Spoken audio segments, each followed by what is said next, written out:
Hi friends, நான் உங்க Varadaraja and welcome to our channel. இன்னைக்கு நம்ம episode 574 subscribers real life ghost experience தாங்க வந்து பார்க்க போறோம். இந்த ஆண்கள் இருக்காங்களே நம்மளுடைய குடும்பத்துக்காக நிறைய sacrifices பண்ணுவாங்க. அதாவது அவங்களுடைய இருப்பு விருப்புகளை தள்ளி வச்சுட்டு குடும்பம் தான் ஃபர்ஸ்ட் அப்படினு சொல்லி நிறைய sacrifices பண்ணுவாங்க. ஆனா அத பத்தி யாருமே பெருசா பேச மாட்டாங்க. வெல் நீங்க அப்படிப்பட்ட ஒரு ஆணா இருந்தீங்க அப்படினா இந்த வீடியோ உங்களுக்கு ஒரு சமர்ப்பணமா இருக்கும் அப்படினு சொல்றேன். ஏனா அப்படி தான் இந்த வீடியோல வர ஒரு ஆண் அவருடைய குடும்பத்துக்காக நிறைய sacrifices பண்ணாரு. ஒரு அமானுஷமான பிரச்சனையில மாட்டினாரு. பிரச்சனையில மாட்டினதுக்கு அப்புறம் அவர் எப்படி தப்பிச்சாரு அப்படின்றது ஒரு மிகப்பெரிய ட்விஸ்ட் இருக்குங்க. வெல் இந்த வீடியோவை நீங்கள் பார்க்குறதுக்கு முன்னாடி நீங்கள் நம்ம சேனலுடைய புதிய பார்வையாளராக இருந்தாலும் சரி, இல்லை நான் நம்மளுடைய சேனலை பார்த்துட்ருக்கீங்க, சப்ஸ்கிரைப் பண்ணாமல் பார்த்துருக்கீங்க அப்படின்னா தயவுசெய்து சப்ஸ்கிரைப் பண்ணிக்கோங்க. கூடவே இருக்கிற பெல் ஐகானை கிளிக் பண்ணிக்கோங்க. அப்போ தான் நான் எவ்ரி ஆல்டர்னேட்டிவ் டே போடுற வீடியோ உங்களால் உடனே பார்க்க முடியும். இப்போ வாங்க ஸ்ட்ரெயிட்டாக வீடியோக்குள்ளே போகலாம்.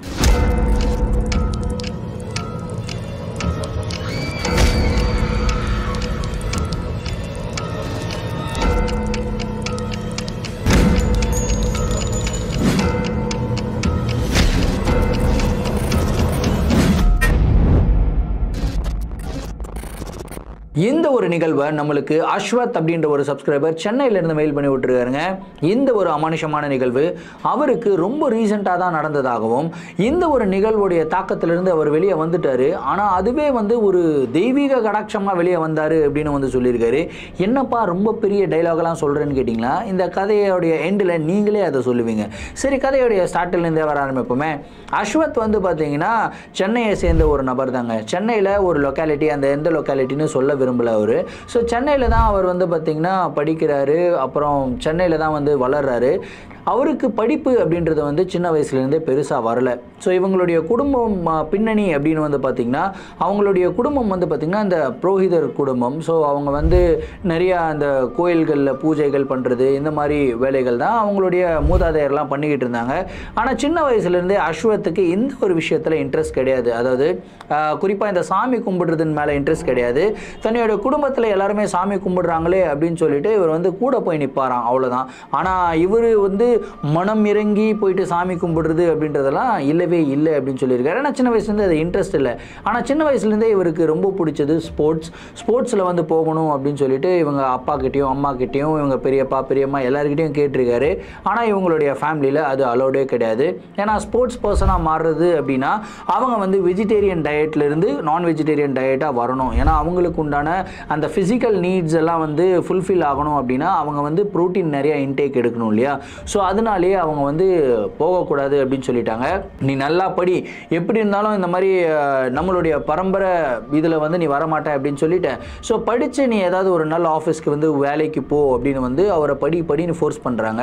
ஆனால் இவருக்கு படிப்பு மண்டையில் ஏறவே மாட்டேங்குதான்.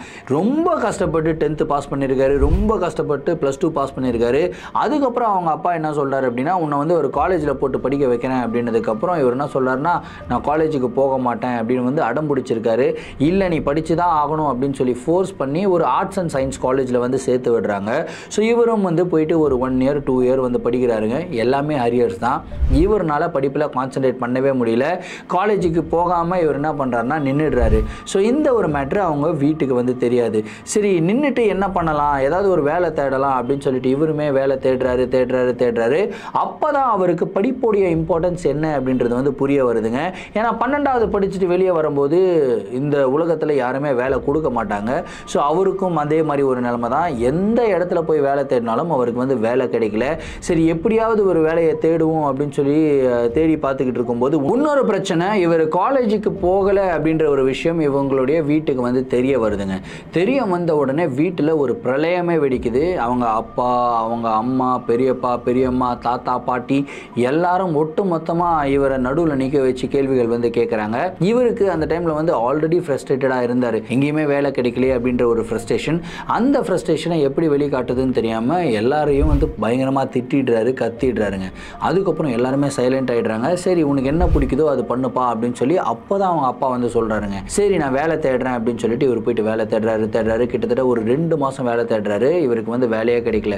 ரொம்ப டிஜெக்டட் ஆகிட்டு, அதாவது ரொம்ப வருத்தப்பட்டுக்கிட்டு இவர் எங்கே உட்காந்துருக்காருன்னா, நம்ம அண்ணா நகர் டவர் இருக்கு இல்லையா, அங்கே உட்காந்துக்கிட்டு இருக்காருங்க. அங்கே ஒரு பர்சன் வந்து வாக்கிங் போயிட்டு வந்து டயர்டாக வந்து இவர் பக்கத்தில் உட்கார்றாரு. என்னப்பா ரொம்ப சைலண்ட்டாக இருக்க அப்படின்னு சொல்லிட்டு ஒரு பேச்சுவார்த்தை கான்வர்சேஷன் வந்து நடக்குதுங்க.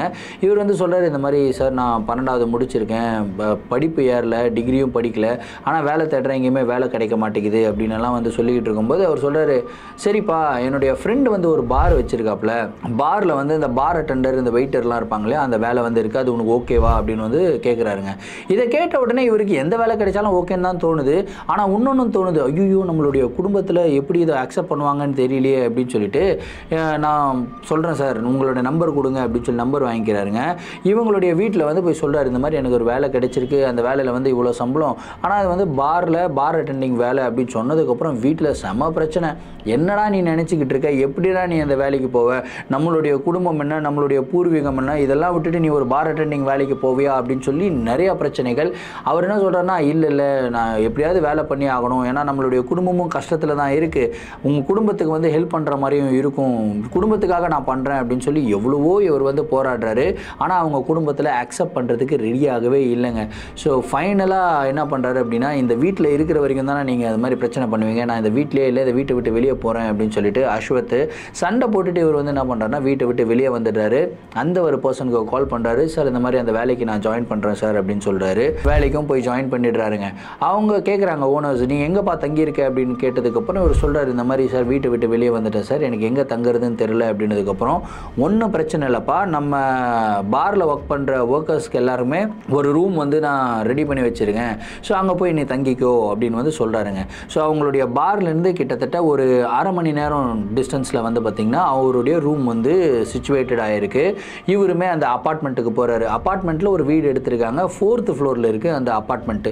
ஸோ அந்த அப்பார்ட்மெண்ட்டுக்கு போகிறாரு, லிஃப்ட்டும் இல்லை, என்னடா இது 4வது மாடியா, சரி பரவாயில்ல ஏறுவோம் அப்படின்னு சொல்லி இவர் வந்து ஏறி போகிறாருங்க. ஸோ ஃபஸ்ட்டு ஒரு வாரம் இவங்க கூட வந்து பார்த்திங்கன்னா 2 நண்பர்கள் வந்து தங்குறாங்க. 2 பேருமே நல்லா சரக்கு அடிப்பாங்க, தம் அடிப்பாங்க, எல்லா பழக்கம் இருக்குது. ஆனால் இவருக்கு எந்த பழக்கமும் கிடையாது. ஏன்னா ஆப்வியஸாக வந்து பார்த்திங்கன்னா இவர் வந்து ரொம்ப ஆச்சாரமான ஒரு குடும்பத்திலேருந்து வந்திருக்கார் இல்லையா. ஸோ நான்வெஜ் சாப்பிட்டது கிடையாது, எந்த ஒரு கெட்ட பழக்கமும் கிடையாது. ஆனால் அவங்களுடைய ஃப்ரெண்ட்ஸ் கூட வந்து தங்கியிருக்காங்க. இப்படியே வந்து ஒரு வாரம் போகுது. ஒரு வாரம் கழித்த உடனே அவங்க கூட இருக்கிறவங்களாம் சொல்ல ஆரம்பிக்கிறாங்க, ஏப்பா நீ கொஞ்சம் நான்வெஜ் ட்ரை பண்ணக்கூடாதா, கொஞ்சம் பியர் ட்ரை பண்ணக்கூடாதா, கொஞ்சம் ஸ்மோக் ட்ரை பண்ணக்கூடாதா அப்படின்னலாம் வந்து பேச ஆரம்பிக்கிறாங்க. ஸோ இதுவே வந்து பார்த்திங்கன்னா ஒரு 10 நாள் வந்து தொடருதுங்க. இந்த 10 நாளில் இவருக்குமே கொஞ்சம் லைட்டாக ஆசை வர ஆரம்பிக்குது. சரி இதெல்லாம் ட்ரை பண்ணால் தான் என்ன, நம்ம வீட்டில் தான் இல்லையே அப்படின்ற ஒரு ஆசை வருதுங்க. அதுக்கப்புறம் இவர் இன்னொரு விஷயமும் யோசிக்கிறாரு, நான் வந்து இப்போ சம்பாரித்து அட்லீஸ்ட் அந்த நம்மளுடைய டிகிரியாவது கம்ப்ளீட் பண்ணணும் அப்படின்ற ஒரு தாட் ப்ராசஸும் இருக்குது. ஸோ சைடு பை சைடு இவர் வந்து டிகிரியும் படிச்சுக்கிட்டு இருக்காரு. ஒரு நாள் என்ன ஆகுதுன்னா, அவங்களுடைய பாரில் வந்து வாரத்தில் ஒரு நாள் வந்து லீவ் கொடுப்பாங்களாம் எல்லாருக்கும். ஸோ அதே மாதிரி அன்னைக்கு இவருக்கு வீக்லி ஆஃப், அன்றைக்கி வந்து லீவு. ஸோ லீவ் அன்றைக்கி இவர் வந்து தனியாக இவருடைய அந்த ரூம் இருக்கு இல்லையா, ரூமில் உட்காந்து படிச்சுக்கிட்டு இருக்காருங்க. கரெக்டாக படிச்சுக்கிட்டே இருக்கும்போது திடீர்னு என்ன ஆகுதுன்னா, இவருடைய ரூமில் உட்காந்து படிச்சுக்கிட்டு இருக்காரு. வெளியே கிச்சனில் யாரோ ஒருத்தங்க நின்றுக்கிட்டு இருக்க மாதிரியும், கிச்சனில் யாரோ வேலை செஞ்சுக்கிட்டு இருக்க மாதிரியும் சத்தம் வந்து கேட்குதுங்க.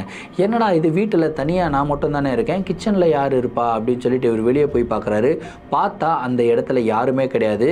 எல்லா பாத்திரங்களுமே வந்து பார்த்திங்கன்னா கழுவி வைக்கப்பட்டிருக்கு, ரொம்ப க்ளீனாக தான் இருக்குது. கிச்சனில் வேலை பண்ண மாதிரி எந்த ஒரு சுவடுமே கிடையாது. என்னடா இது இப்படி இருக்கே, நம்மளுக்கு ஒருவேளை நம்மளே இமேஜின் பண்ணிக்கிறோமா அப்படின்ற ஒரு டவுட்டுங்க. அதுக்கப்புறம் திரும்பியும் இவர் வந்து என்ன பண்ணுறாருன்னா இவருடைய ரூமுக்குள்ளே என்டர் ஆகுறாரு. கரெக்டாக இவருடைய ரூமுக்குள்ளே என்டர் ஆகும்போது இவருக்கு பின்னாடி யாரோ ஓடுற மாதிரி, ஓடுனா சவுண்டு கேட்கும் இல்லையா வீட்டுக்குள்ளே, அந்த மாதிரி ஓடுற மாதிரி சவுண்டு வந்து கேட்குதுங்க. இந்த சவுண்டை கேட்ட உடனே இவருக்கு செம்ம ஷாக்கு, என்னடா இது யாரோ பின்னாடி ஓடின மாதிரி இருக்கே அப்படின்னு சொல்லி திரும்பி பார்க்குறாரு. திரும்பி பார்த்தா அந்த இடத்துல யாருமே கிடையாது. இப்போயும் இவர் என்ன நினச்சிக்கிறாரு அப்படின்னா, நான் வந்து இமேஜின் தான் பண்ணிக்கிறேன் அப்படின்னு சொல்லி நினச்சிக்கிட்டு இருக்காருங்க. அதுக்கப்புறம் திரும்பி அவர் போய் உட்காந்து படிச்சுக்கிட்டே இருக்கும்போது பட்டுன்னு இவர் வந்து இந்த டோர் பார்க்குறாரு. இவர் கண்ணுக்கு எதிரில் வந்து டோர் இருக்குது. டோர் அப்படி பார்க்கும்போது டோருக்கு பக்கத்தில் ஏதோ ஒரு உருவம் நின்றுக்கிட்டு இருக்க மாதிரியே இவருக்கு வந்து தெரியுதுங்க. இவர் பட்டுன்னு அப்புறம் திரும்பி கண்ணை தேய்ச்சிட்டு இப்படி பார்க்குறாரு. பார்த்தா அந்த இடத்துல எந்த ஒரு உருவமும் இல்லை. இப்போ இவருக்கு லைட்டாக பயம் வர ஆரம்பிக்குது. என்னடா இது 2-3 சம்பவங்கள் வந்து நடக்குது. இப்போ கண்ணுக்கு முன்னாடி ஒரு உருவம் நின்றுக்கிட்டு இருந்ததை நம்ம பார்த்தோம். ஆனால் கண்ணை இப்படி தொடச்சிட்டு பார்க்கும்போது அந்த உருவம் இல்லை. ஒருவேளை இது உண்மையிலேயே இருக்கா, இல்லை நான் இமேஜின் பண்ணிக்கிறேன்னா அப்படின்ற ஒரு டவுட் இவருக்கு. சரி நம்ம கொஞ்ச நேரம் இங்கேருந்து வெளியே போவோம் அப்படின்னு சொல்லிட்டு இவர் என்ன பண்ணுறாருன்னா வீட்டை விட்டு வெளியே போகிறாரு.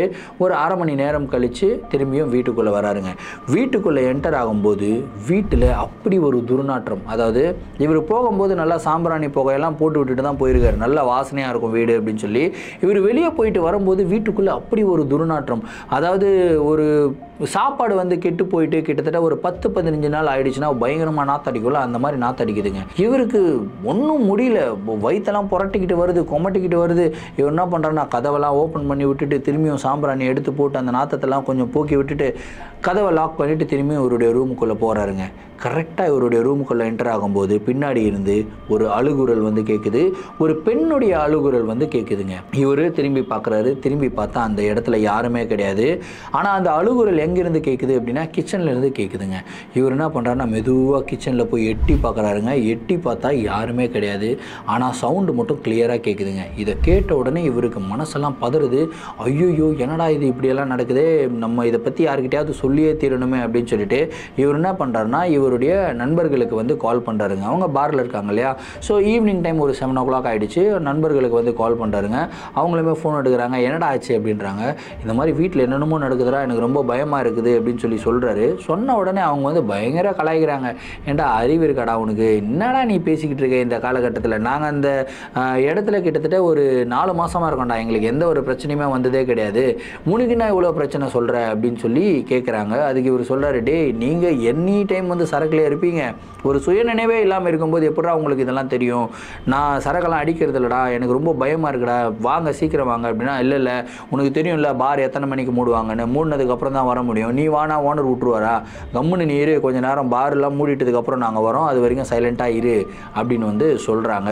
இவருமே வந்து இருக்க ட்ரை பண்ணுறாரு. ஆனால் இவரால் பயப்படாமல் இருக்கவே முடியலங்க. ஏன்னா அந்த இடத்துல அவ்வளோ ஆக்டிவிட்டீஸ் வந்து நடக்குது. இவர் சரி டிவியாவது பார்த்துட்டு இருக்கலாம் அப்படின்னு சொல்லி ஹாலில் உட்காந்து டிவி பார்த்துட்டே இருக்காரு. இவங்களுடைய டிவிக்கு கீழே வந்து பார்த்தீங்கன்னா ஒரு கபோர்டு இருக்குமாங்க. அந்த கபோர்டு வந்து பார்த்தீங்கன்னா திடீர்னு டமடமான்னு கபோர்டுக்குள்ளே இருந்து யாரோ தட்டுற மாதிரி பயங்கர சவுண்டு. அந்த ஒரு சவுண்டை கேட்ட உடனே இவருக்கு அப்படியே பதறுது, ஹார்ட்டெல்லாம் அப்படியே படப்படன்னு அடிக்குது. அப்படியே பார்க்குறாரு, அந்த கபோர்டு ஆடுறத லிட்ரலி இவர் வந்து பார்த்துருக்காருங்க. பார்த்த உடனே இவருக்கு செம பயம். ஐயோ இன்னைக்கு அவ்வளோதான் நான் முடிச்சு விட்டாங்க போல இருக்கு, நம்ம இதுலேருந்து நம்ம தப்பிக்கணும் அப்படின்னா வேற வழியே கிடையாது, சரக்கு எடுத்து அடிச்சிட வேண்டியதுதான் அப்படின்னு சொல்லிட்டு முதல் முறையாக இவர் என்ன பண்ணுறாருன்னா பயத்தை போக்குறதுக்காக சரக்கு எடுத்து அடிக்கிறாருங்க. அடித்த உடனே இவருக்கு அப்படியே கிருன்னாவது, அப்படியே சுயநினைவே இல்லாமல் இவர் வந்து பார்த்திங்கன்னா படுத்துடுறாரு. இவங்களுடைய நண்பர்கள் நைட்டு வந்து வராங்க. வந்து பார்த்தா இவர் வந்து நல்லா சரக்கு பாட்டில் கையில் கீழே வச்சுட்டு அப்படியே கீழே கொட்டுது. இவர் பாட்டுக்கு அப்படியே பயங்கர மயக்கத்தில் வந்து படுத்து தூங்கிக்கிட்டு இருக்காரு. என்னடா இவன் சரக்கே அடிக்க மாட்டான்னு பார்த்தா இந்த மாதிரி குடிச்சிட்டு படுத்துட்டு இருக்கான், அது ராவா குடிச்சிருக்கிறானேடா அப்படின்னு சொல்லி விட்டுடுறாங்க. அடுத்த நாள் காலையில் இவர் வந்து எழுந்துக்கிறாருங்க. எழுந்தா அந்த 2 நண்பர்களும் இவரை போட்டு செம்ம கலாய்க்கிறாங்க. ஏன்டா சாமி கும்பிட்ற குடும்பம் அப்படி இப்படின்னு பின்னாடா சரக்கு அடிச்சுட்டு இப்படி படுத்துக்கிட்டு இருக்க அப்படின்னு சொல்லி செம்ம கலாய்க்கிறாங்க. அதுக்கு இவர் சொல்கிறார், இல்லை உண்மையிலேயே நேற்று இந்த மாதிரி ஆக்டிவிட்டீஸ் எல்லாம் நடந்தது, பயத்தில் என்ன பண்ணுறதுன்னே தெரியல, நான் வந்து குடிச்சிட்டேன் அப்படின்னு வந்து சொல்கிறாருங்க. ஸோ இப்படி ஒரு 2-3 நாள் போகுது. அதுக்கப்புறம் திரும்பியும் அடுத்த வாரம் இவருக்கு லீவ் வரும் இல்லையா. கரெக்டாக அந்த லீவ் நாள் அன்னைக்கு இவருடைய மனசு ஃபுல்லாக அதுதான் ஓடிக்கிட்டு இருக்கு. ஐயோ இன்னைக்கு லீவு நாள், நம்ம தனியாக இருக்கிறோமே, ஏதாவது ஆகிடுமோ அப்படின்ற ஒரு பயத்தில் இருக்காருங்க. கரெக்டாக அதே மாதிரி பயத்தில் இருந்துக்கிட்டே இருக்கும்போது எக்ஸாக்டாக அந்த கபோர்டு வந்து டமடமான்னு அடிச்சது இல்லையா, அந்த சவுண்டு வந்து வருதுங்க. அந்த சவுண்டை வந்த உடனே இவருக்கு என்ன பண்ணுறதுனே தெரியல. நேராக போகிறாரு, சரக்கு பாட்டில் எடுக்கிறாரு, கபகபான்னு குடிக்கிறாரு, திரும்பி மயக்கம் போட்டு விழுந்துடுறாரு. அப்படியே போதையில் வந்து விழுந்துடுறாரு. இப்படியே கிட்டத்தட்ட ஒரு 4 வாரம், அதாவது 1 மாதம் வந்து கண்டினியூ ஆகுது. அதுக்கப்புறம் இவருக்கு என்ன ஆகிட்டு இருக்கு அப்படின்னா, இந்த சரக்கு அடித்தார் இல்லையா, அது வந்து இவருக்கு ரொம்ப பிடிச்சி போயிடுது. நம்ம ஏன் ஒரு நாள் மட்டும் அடிக்கணும், எப்படியும் நம்மளோட ஃப்ரெண்ட்ஸ் டெய்லியும் குடிக்கிறானுங்க, அவனுங்க கூட சேர்ந்து குடிச்சா என்ன அப்படின்னு சொல்லி கொஞ்சம் கொஞ்சமாக வந்து குடிக்க ஆரம்பிக்கிறாரு. ஸோ ஃபர்ஸ்ட்டு வந்து ஆல்கஹால் குடிக்க ஆரம்பிக்கிறாரு, சரக்கு அடிக்க ஆரம்பிக்கிறாரு, அதுக்கப்புறம் ஸ்மோக் பண்ண ஆரம்பிக்கிறாரு. சரி இவ்வளோ பண்ணிட்டோம், இந்த நான் வெஜிடேரியன் தானே, ட்ரை பண்ணால் என்ன அப்படின்னு சொல்லி நான் வெஜிடேரியனும் ட்ரை பண்ண ஆரம்பிக்கிறாரு. ஸோ இதெல்லாமே அவருடைய லைஃப் ஸ்டைல் சாய்ஸஸ். பட் நான் வந்து இந்த ஆல்கஹாலு, இந்த ஸ்மோக்கு இதெல்லாமே வந்து அவாய்ட் பண்ணுங்க அப்படின்னு சொல்லி தான் சொல்லுவேன். ஆனால் இந்த நான் வெஜிடேரியன்லாம் இருக்கு இல்லையா, அதெல்லாம் அவாய்ட் பண்ணாதீங்க, நல்லா சாப்பிடுங்க. ஏன்னா நம்மளுடைய உடம்புக்கு வந்து ப்ரோட்டீன் தேவை. ஸோ நல்லா சாப்பிட்டு உடம்பை வந்து ரெடி பண்ணி வைங்க, அப்போ தான் நம்ம வந்து எந்த பிரச்சனையாக வந்தாலும் ஃபேஸ் பண்ணலாம். ஸோ இப்படிலாம் போயிட்டு இருக்கும்போது அவங்க ஃப்ரெண்ட்ஸ் வந்து சொல்கிறாங்க, இந்த மாதிரி இந்த இடத்துல பின்னாடி வந்து ஒரு சுடுகாடு மாதிரி இருக்குடா, அந்த சுடுகாட்டுக்கு பக்கத்தில் ஒரு சின்ன நீரோடை மாதிரி எல்லாம் ஓடுது, ஸோ அந்த இடத்துக்கு வந்து போகலாம், அந்த லொக்கேஷனே சூப்பராக இருக்கும், சரக்கு அடிக்கிறதுக்கு நல்லாயிருக்கும் அப்படின்னு சொல்லி அவருடைய ஃப்ரெண்டு வந்து சொல்கிறாரு. சரி வாங்க போகலாம், நம்ம ஆல்ரெடி இந்த அந்த வீட்டில் பேயெல்லாம் நிறையா பார்த்துட்டோம், இந்த மாதிரி நிறையா இன்சிடென்ட்ஸ் எல்லாம் நடந்துகிட்டு இருக்கு, அந்த சுடுகாட்டுக்கு பக்கத்தில் போய் உட்காந்து சரக்கு அடிக்கிறதுல என்ன இருக்குது, வா போகலாம் அப்படின்னு சொல்லிட்டு அஸ்வத்துமே வந்து பார்த்திங்கன்னா ரொம்ப தைரியமாக கிளம்புறாருங்க. கிளம்பிட்டு அந்த இடத்துல உட்காந்து சரக்கு அடிக்க ஆரம்பிக்கிறாங்க. ஸோ அந்த இடமே வந்து ரொம்ப க்ரீப்பியாக இருந்ததுதான். ஏன்னா அந்த சுடுகாடு வந்து ரொம்ப பழைய சுடுகாடு, இப்போ அது சுடுகாடாக யூஸ் பண்ணல, ஆனால் ரொம்ப பழைய சுடுகாடு. அதுக்கு முன்னாடி வந்து பார்த்திங்கன்னா ஒரு நிறைய மரங்கள் இருக்குது, கார்டன் மாதிரி நிறைய புல் எல்லாமே வளர்ந்துருக்கு. இவங்க அந்த புல் மேலே உட்காந்து சரக்கு அடிச்சுக்கிட்டு இருக்காங்க. ஸோ இப்படியே வந்து 2-3 ரவுண்டு போகுதுங்க. 2-3 ரவுண்டில் அவங்க நண்பர்களுக்கு என்ன பண்ணுறாங்கன்னா, இது மாதிரி எனக்கு ரொம்ப அர்ஜென்ட்டாக முட்டிக்கிட்டு வருது, நான் போய்ட்டு ஃபிஷ் அடிச்சுட்டு வரேன் அப்படின்னு சொல்லிட்டு 2 நண்பர்களும் கிளம்பி போகிறாங்க. கிளம்பி போகும்போது இவர் வந்து உட்காந்து சரக்கு அடிச்சுக்கிட்டே இருக்காரு. அப்படியே எதிரில் பார்க்குறாரு, அந்த சுடுகாட்டுடைய செவுரு இருக்கும் இல்லையா, அந்த செவுத்துக்கு பக்கத்தில் வந்து பார்த்திங்கன்னா ஒரு பெண் நடந்து வராங்க. அந்த பெண் வந்து பார்த்திங்கன்னா பார்க்குறதுக்கு ரொம்பவும் டீசெண்டான ஒரு பெண்ணு, சாரி கட்டியிருக்காங்க, நல்லா அழகாக இருக்காங்க, லட்சணமாக இருக்காங்க. ஸோ அவங்கள பார்த்தாலே அக்கா அப்படின்னு சொல்லி பேசுவோம் இல்லையா, அந்த மாதிரி வந்து ஒரு ஃபீல் இவருக்கு வருது. ஏன்னா இவர் வந்து எல்லாரையுமே அக்கா அப்படின்னு தான் பேசுவார். ஸோ அவங்கள பார்க்குறாரு, பார்த்துக்கிட்டே இருக்கும்போது இவரை நோக்கி தான் அவங்க நடந்து வந்துக்கிட்டு இருக்காங்க. இவருமே அப்படி பார்க்குறாரு, என்னடா இது இவங்க நம்மளை நோக்கி நடந்து வராங்களே அப்படின்னு சொல்லி உத்து பார்த்துக்கிட்டு இருக்கும்போது அந்த பொண்ணு வந்து வராங்க. வந்துட்டு ஹாய் அப்படின்றாங்க. சொல்லுங்கக்கா என்னக்கா அப்படின்னா, என்னப்பா தனியாக உட்காந்துருக்க அப்படின்னு சொல்லி கேட்குறாங்க. இல்லைக்கா அது மாதிரி ஃப்ரெண்ட்ஸ் எல்லாம் வந்தாங்க, அவங்க வந்து போயிட்டு ஃபிஷ் அடிக்கிறதுக்கு போயிருக்காங்கக்கா அப்படின்னா, சரி நான் கொஞ்ச நேரம் உனக்கு கம்பெனி கொடுக்கட்டுமா, தனியாக இருக்க ரொம்ப பயமாக இருக்கும் போல இருக்கு உனக்கு அப்படின்றாங்க. சரிக்கா ஓகே. இவர் வந்து ஃபுல்லாக குடிச்சிருக்காரு, ஆனால் குடிச்சிருக்கிறத வந்து அவங்க தெரிஞ்சுக்க கூடாது அப்படின்றதுக்காக ரொம்ப டீசெண்டாக வந்து நடந்துக்கிறாருங்க. ஸோ இவர் வந்து உட்காந்துருக்காரு, அவங்களும் வந்து பக்கத்தில் உட்காராங்க, பேச ஆரம்பிக்கிறாங்க. பேச ஆரம்பிச்சுட்டு அவங்க வந்து சொல்கிறாங்க, இந்த மாதிரி நீ எங்கேப்பா இருக்க, எங்கே தங்கியிருக்க அப்படின்றதெல்லாம் சும்மா ஒரு நார்மல் கான்வர்சேஷன் போகுது. இவர் வந்து இவருடைய சொந்த கதை, சோக கதை எல்லாத்தையும் சொல்கிறார். இந்த மாதிரி ஃபேமிலிக்காக நான் வந்து ஹெல்ப் பண்ணணும் அப்படின்றதுக்காக நான் வந்து வேலைக்கு வந்தேன், கொஞ்சம் காசும் சேர்த்து வச்சுருக்கேன், இப்போ என்னுடைய டிகிரியும் கம்ப்ளீட் பண்ண போகிறேங்க்கா, நான் முடிச்சிட்டதுக்கப்புறம் நான் வந்து வேறு வேலைக்கு போயிடுவேன், ஆனால் என்னுடைய ஃபேமிலி அக்செப்ட் பண்ணுவாங்களான்னு தெரியல, எனக்குமே வந்து இந்த மாதிரி இந்த பழக்கம்லாம் வந்துருச்சு, நான்வெஜ் சாப்பிட ஆரம்பிச்சிட்டேன், சரக்கு அடிக்க ஆரம்பிச்சிட்டேன், தம் அடிக்க ஆரம்பிச்சிட்டேன், இதெல்லாமே எனக்கும் தப்புன்னு தெரியுது, என்னுடைய ஃபேமிலி இதெல்லாம் அக்செப்ட் பண்ண மாட்டாங்கன்னு தெரியுது, ஆனால் என்ன பண்ணுறது, என்னால் கண்ட்ரோல் பண்ண முடியல அப்படின்னு சொல்லி பேசிக்கிட்டே இருக்கும்போது அந்த பொண்ணு வந்து சொல்கிறாங்க, என் பேர் வந்து அஸ்வினிப்பா அப்படின்னு வந்து சொல்கிறாங்க. சரிக்கா அப்படின்னு வந்து சொல்கிறாரு. சரிக்கா நைட்டு என்ன இந்த டைமில் இங்கே வந்திருக்கீங்க அப்படின்னா, இல்லை நான் உன்னை நிறையா வாட்டி பார்த்துருக்கேன், நீ அந்த வீட்டில் தானே இருக்க அப்படின்னு சொல்லி கேட்குறாங்க. இவருடைய வீடும் அந்த இடமும் அந்த சுடுகாட்டுக்கு பக்கத்தில் இருக்க இடமும் வந்து பார்த்திங்கன்னா தெரியும், இங்கேருந்து பார்த்தா அங்கே தெரியும், அங்கேருந்து பார்த்தா இங்கே தெரியும், அந்த மாதிரி ஒரு லொக்கேஷனில் தான் இருக்குது. ஆமாங்க்கா அந்த வீட்டில் தான் இருக்கேன், எப்படி உங்களுக்கு தெரியும் அப்படின்னு சொல்லி கேட்குறாரு. இல்லைப்பா நான் அடிக்கடி இப்படி வரும்போது உன்னை நான் பார்த்துருக்கேன், நீ பால்கனியில் நின்று ஃபோன் பேசிக்கிட்டு இருப்ப, இல்லை தனியாக நின்றுக்கிட்டு இருப்ப, ஏதோ ஒன்று தொலைச்சா மாதிரியே ஒரு சோகத்திலே நின்றுக்கிட்டு இருப்பப்பா அப்படின்னு வந்து சொல்கிறாங்க. என்னக்கா நீங்கள் சொல்கிறீங்க, இவ்வளோ நோட்டீஸ் பண்ணியிருக்கீங்களா அப்படின்னு சொல்லி கேட்கும்போது, ஒரே ஒரு விஷயம் மட்டும் சொல்கிறேன், நீ வந்து பயப்படாத அப்படின்னு வந்து சொல்கிறாங்க. ஏன் அப்படின்னு சொல்லி கேட்குறாரு. இல்லை நீ அந்த வீட்டில் இருக்கல, அந்த வீட்டுக்கு இதுக்கு முன்னாடி வந்து ஒரு குடும்பம் வந்து தங்கியிருந்தது, ஒரு பெண் வந்து அந்த வீட்டில் அவங்களுடைய உயிரை எடுத்துகிட்டு அவங்களே இறந்து போயிட்டாங்க. ஸோ இறந்து போனதுக்கப்புறம் அந்த பெண்ணுடைய துஷ்ட ஆன்மா அந்த வீட்டில் சுற்றிக்கிட்டு இருக்குப்பா, நீ பால்கனியில் தனியாக நின்றுக்கிட்டு இருப்ப, கரெக்டாக உனக்கு பின்னாடி அந்த உருவத்தை நான் வந்து பார்த்துருக்கிறேன் அப்படின்னு சொல்லி அந்த அஸ்வினி சொல்கிறாங்க. இதை கேட்ட உடனே இவருக்கு ஏத்தனை சரக்கெல்லாம் இறங்கி போச்சு, போதையெல்லாம் இறங்கிருச்சு. அக்கா என்னக்கா சொல்கிற, பேய் என் பின்னாடி நிற்குமா அப்படின்னு சொல்லி கேட்கும்போது, ஆமாப்பா அது வந்து ஒரு பயங்கர துஷ்ட ஆன்மா, உன்னை அட்டாக் பண்ணணும், உன்னை ஏதாவது பண்ணணும் அப்படின்னு சொல்லி தான் முயற்சி பண்ணிக்கிட்டு இருக்கு. உனக்கு தெய்வ பக்தியெல்லாம் ஜாஸ்தியா அப்படின்னு சொல்லி கேட்குறாங்க. இல்லைக்கா எனக்கு தெய்வ பக்தியெல்லாம் ஜாஸ்தியெல்லாம் கிடையாதுக்கா, நான் சாமியை கும்பிட மாட்டேன், உன்னுடைய குடும்பத்தில் யாராவது சாமி கும்பிடுவாங்களா அப்படின்னு சொல்லி கேட்கும்போது அப்போ தான் இவர் சொல்கிறாரு, ஆமாக்கா என்னுடைய குடும்பமே வந்து பார்த்திங்கன்னா ஃபுல்லாக இந்த மாதிரி புரோகிதர் குடும்பம் தான், நான் சாமி கும்பிடுவாங்க, நிறைய பூஜைகள் எல்லாமே பண்ணுவாங்க, ரொம்ப தெய்வீகமாக இருப்பாங்க, அவங்க பண்ணுற பூஜைகள் எல்லாம் தான் உன்னை காப்பாற்றுதுன்னு நினைக்கிறேன் அப்படின்னு சொல்லிட்டு, சரிப்பா நான் போயிட்டு வரேன் அப்படின்னு வந்து சொல்லிட்டு அவங்க பாட்டு கிளம்பி போகிறாங்க. அக்கா இருங்கக்கா அப்படின்னு வந்து சொல்கிறாரு, என் ஃப்ரெண்ட்ஸையும் இன்ட்ரடியூஸ் பண்ணி வைக்கிறேன். இல்லைப்பா பிரச்சனை இல்லை, எனக்கு போக வேண்டிய நேரம் வந்துருச்சு, நான் போகிறேன் அப்படின்னு சொல்லி எழுந்து நடந்து போயிடுறாங்க. இவருக்கு ஒரு டவுட், எதுக்கு இந்த பொண்ணு இங்கே வந்துச்சு, எதுக்கு நம்மக்கிட்ட பேசிச்சு, எதுக்கு இங்கேருந்து எழுந்து போச்சுன்னு ஒன்றுமே தெரியாமல் வந்து அப்படியே முழிச்சுக்கிட்டே இருக்காரு. ஒரு 5 மினிட்ஸ் இந்த டாக் இருந்திருக்குங்க. அந்த 5 நிமிஷத்தில் அந்த 2 நண்பர்களும் அப்படியே தத்தளிச்சுக்கிட்டு வராங்க. வந்துட்டு டேய் வாடா போகலாம் அப்படின்றாங்க. டேய் இருடா எனக்கு ரொம்ப பயமாக இருக்குடா, இப்போ ஒரு பொண்ணு வந்தாங்க, அவங்க வந்து இந்த மாதிரி நம்மளுடைய ஃப்ளாட்டில் வந்து பேயெல்லாம் இருக்குது அப்படி இப்படின்லாம் சொன்னாங்க, எனக்கு ரொம்ப பயமாக இருக்குடா அப்படின்னு வந்து சொல்கிறாருங்க. இதை சொன்ன உடனே அவங்களுடைய 2 நண்பர்களுமே வந்து பார்த்திங்கன்னா அப்படியே 2 பேருடைய மூஞ்சியும் பார்த்துக்கிறாங்க. ஏன்னா அவங்களுக்கு இந்த மேட்டர் ஆல்ரெடி தெரியும். அந்த இடத்துல வந்து ஆன்மா இருக்குது அப்படின்றது ஆல்ரெடி தெரியும். ஆனால் அந்த ஆன்மா அவங்கள வந்து எந்த தொந்தரவும் பண்ணலை, ஆனால் இவரை எல்லா தொந்தரவும் பண்ணியிருக்கு. இதுவும் உண்மை அப்படின்றது அவங்களுக்கு தெரியும். தெரிஞ்சிருச்சாடா உனக்கு அப்படின்னு வந்து சொல்கிறாங்க. ஏய் என்ன நீங்கள் தெரிஞ்சிருச்சான்னு கேட்குறீங்க, உண்மையிலே அப்படி இருக்குதா அப்படின்னு சொல்லி கேட்கும்போது, ஆமாண்டா நாங்கள் 2 பேரும் ஹாலில் படுத்துக்கிட்டு உனக்கு அந்த பெட்ரூமை கொடுத்தோம் ஞாபகம் இருக்கா அப்படின்னு சொல்லி கேட்குறாங்க. ஆமாம்மா அந்த பெட்ரூம் இருக்கு இல்லையா, அந்த பெட்ரூமில் தான் அந்த பொண்ணு வந்து செத்து போச்சு.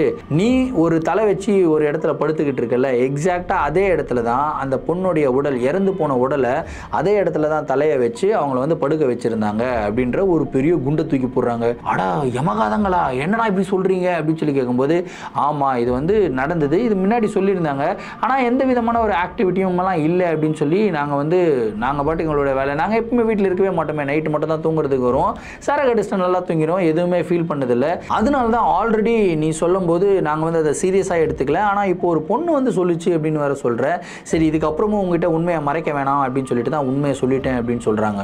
இதை கேட்ட உடனே இவருக்கு தூக்கி வாரி போட்டுட்டு, டே என்னடா சொல்கிறீங்க, தெரிஞ்சே எப்படா இருக்கிறது அந்த வீட்டில் அப்படின்னா, சரி வேறு வழி இல்லைப்பா, ஓனர்கிட்ட போயிட்டு நம்மளுக்கு என்ன டூப்ளெக்ஸ் ஃப்ளாட்டை புக் பண்ணி கொடு நான் கேட்க முடியும், ஏதோ அவர் வந்து தங்குறதுக்கு ஒரு இடம் கொடுத்துருக்காரு, தங்கிட்டு நம்ம பாட்டு கம்முன்னு போயிடுவோம், பிடிச்சா இந்த வேலையை செய்வோம், பிடிக்கலன்னா வேற ஒரு பாருக்கு போவோம், வாடா போகலாம் அப்படின்னு சொல்லி கூப்பிட்டு போயிடுறாங்க. ஸோ அடுத்த நாள், அதாவது ஒரு 2-3 நாள் வந்து பார்த்திங்கன்னா அவங்க பார் வந்து இந்த ரெனோவேஷன் ஒர்க்லாம் போயிட்டு இருக்கிறதுனால லீவ் விடுறாங்க. 2-3 நாள் வந்து ஃப்ரீயாக இருக்காங்க. இவருடைய ஃப்ரெண்டு வந்து பார்த்திங்கன்னா இந்த ரீல்ஸ் எல்லாமே நிறையா போடுவாராம். ஸோ அவருக்கு வந்து எந்த மாதிரி பேக்ரவுண்டெல்லாம் ரொம்ப பிடிக்கும் அப்படின்னா, இந்த மாதிரி பாலடைஞ்ச பேக்ரவுண்டு, இந்த மாதிரி இருக்கிற இடத்துலலாம் வந்து டான்ஸ் ஆடுறதுலாம் ரொம்ப பிடிக்குமா. ஸோ அவர் என்ன சொல்கிறாருன்னா, டே அந்த சுடுகாடு ஒன்று சொன்னோம் இல்லையா, அந்த பழைய சுடுகாடு, அந்த சுடுகாட்டுக்கு பக்கத்தில் வந்து போகலாம், அங்கே வந்து போயிட்டு நம்ம ரீல்ஸ் எடுக்கலாம் அப்படின்னு வந்து சொல்கிறாரு. சரி நம்ம வீட்டில் இருந்தாலும் அந்த பேய் தொல்லலாம் இருக்குது, நம்மளுக்கு இந்த மாதிரி பிரச்சனைலாம் இருக்குது, வா நம்ம அங்கேயே போகலாம் அப்படின்னு சொல்லிட்டு அஸ்வத்துமே வந்து பார்த்திங்கன்னா கூட கிளம்பி போகிறாரு. இவர் தான் வீடியோ ஷூட் பண்ணிக்கிட்டு இருக்காரு.